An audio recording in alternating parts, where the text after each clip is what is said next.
Kejaksaan Tinggi Lampung pada Selasa 28 April 2026 menetapkan mantan Gubernur Lampung Arinal Junaidi sebagai tersangka kasus korupsi terkait pengelolaan dana partisipasi 10% di wilayah kerja offshore Southeast Sumatera yang dikelola PT Lampung Energi Berjaya. Usai ditetapkan sebagai tersangka, Arinal langsung ditahan di Rutan Kelas 1A Bandar Lampung selama 20 hari ke depan untuk menjalani pemeriksaan lebih lanjut. Arinal diketahui menjabat sebagai Gubernur Lampung pada periode 2019-2024.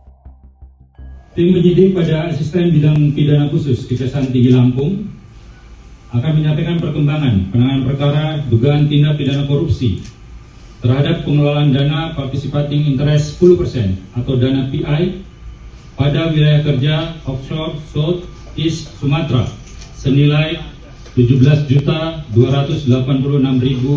US dollar.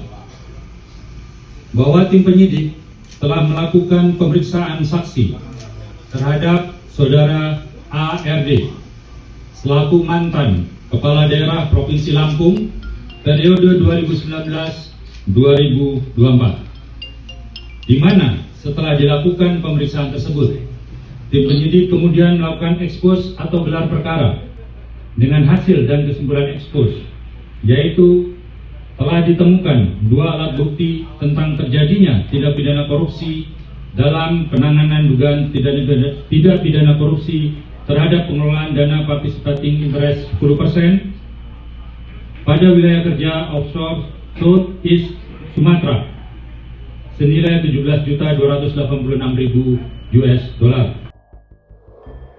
Pada awal September 2025, Kejati Lampung menggeledah rumah Arinal di Jalan Sultan Agung, Kelurahan Sepangjaya, Kecamatan Kedaton, Bandar Lampung. Dari rumah tersebut, penyidik menemukan dan membawa sejumlah aset dan barang berharga senilai 38,5 miliar rupiah. Sebelumnya, 3 direksi dan komisaris PT Lampung Energi Berjaya juga telah ditetapkan sebagai terdakwa dalam kasus dugaan korupsi tersebut, diantaranya M. Hermawan Eriadi selaku Direktur Utama, Budi Kurniawan selaku Direktur Operasional, dan Heri Wardoyo selaku komisaris. Diketahui PT Lampung Energi Berjaya merupakan anak perusahaan dari BUMD PT Lampung Jasa Utama yang menerima dana participating interest 10% atau sekitar 17 juta dolar AS atau sekitar 271 miliar rupiah.